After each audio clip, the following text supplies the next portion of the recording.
C'est l'info à retenir du week-end. Le SAS Football n'est plus qu'à une marche, un point d'un retour en national. Après leur solide victoire 3-2 à Bobigny ce week-end et le match nul de leur poursuivant direct Fleury à Sainte-Geneviève, les Spinaliens pourront se contenter d'un match nul lors de la dernière journée samedi prochain à la Colombière face à Saint-Maur pour conserver leur première place synonyme d'accession à l'étage supérieur. Une rencontre qui sera à vivre en direct et en intégralité sur Vosges TV ce 3 juin dès 17h50.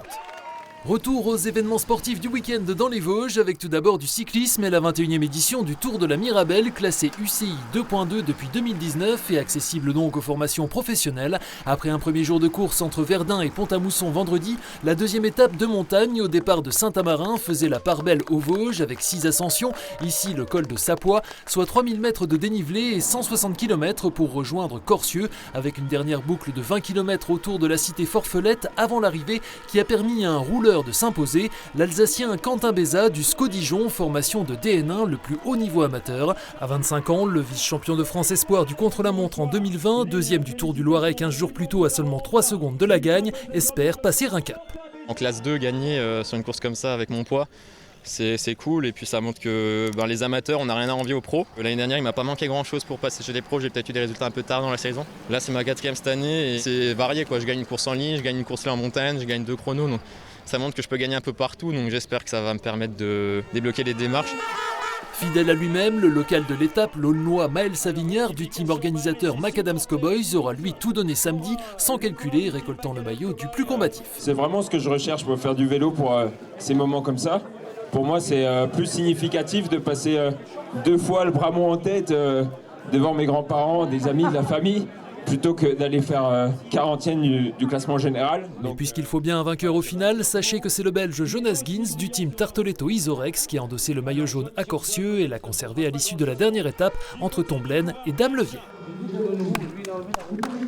À quelques mètres de là, sur la piste du mini-stade d'athlétisme Forfelet, Oscar Delette, 17 ans, adepte de la bike life, s'était lancé dans un défi un peu fou, établir un record mondial inédit de la plus grande distance parcourue à vélo sur la roue arrière et sans roue avant pour entrer dans le Guinness World Records. Pendant le confinement, il a fait beaucoup de vélo et au fur et à mesure, il s'est mis à faire des figures.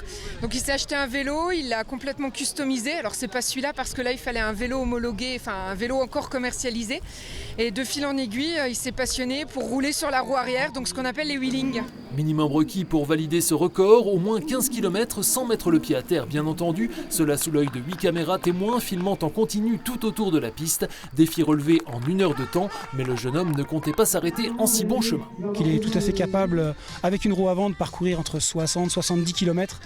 Il a déjà quelques records à son actif à ce niveau-là. Et voilà, je vois le vent qui se lève, j'espère que ça ne perturbera pas trop, parce que c'était vraiment une de ses craintes aujourd'hui, mais je pense qu'il est plutôt bien parti et confiant. Ni le vent ni les douleurs liées à la position, vous l'imaginez, n'auront eu raison de la volonté d'Oscar Delette, qui a rempli l'objectif qu'il s'était fixé, réaliser ainsi 100 km, tout cela en un peu moins de 6 heures, record à battre.